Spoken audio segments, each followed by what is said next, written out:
Red Bull won too, and then the next car up, of course, was a McLaren of Lando Norris. Sean, any interesting stats around that? Well, as you mentioned, it's the third time we've raced in Italy where Norris has ended up on the podium. So it's obviously it's his lucky nation when it comes to finishing on the podium. I think what will get forgotten by history is that mistake that Leclerc made late in that race, because at that point he was going to be still 35 points clear in the championship. By making that mistake, suddenly he brought Verstappen within striking range. Now, admittedly, he did recover. He did get back up into the top six. He's still more than a complete victory and a fastest lap point in the lead.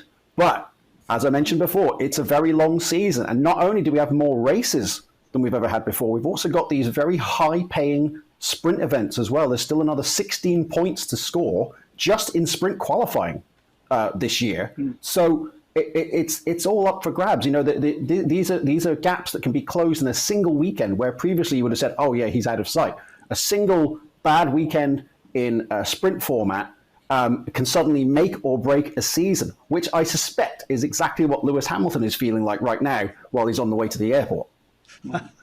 Yeah, I think, this year is going to be very close, isn't it, Sean and Matt and Marlon? Because we saw last year how close it was between Hamilton and Verstappen, where you just can't afford to make these sort of mistakes. And even, Leclerc had done the mistake, and yes, you could argue whether he was over-pushing or not, but the car seemed okay after that. And at that point, he was P4.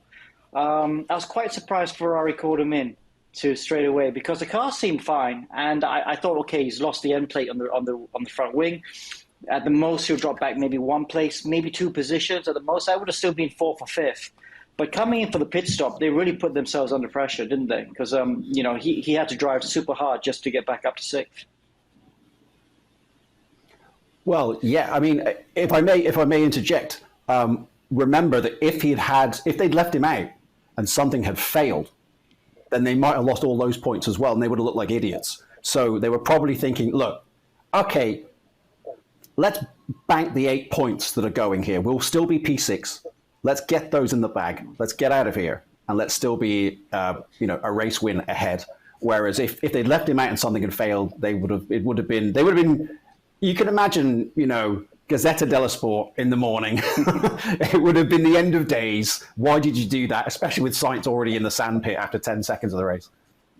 And I think also, Sean, to kind of add there, I think it's been a bit of a reckoning for Ferrari. I mean, since the last time basically Ferraris won a championship, that was 2007 with Kimi Räikkönen, almost like 15 years since they've been in this position, leading a world championship, having a car that's capable of fighting at the front. And they're obviously going against like very strong protagonists in Red Bull, who just recently won a world championship. So it's now, they know they have the car, they know they can fight for wins, they know they have a fast driver in Charles, and Sainz obviously finishing the way he did last year, even beating Leclerc.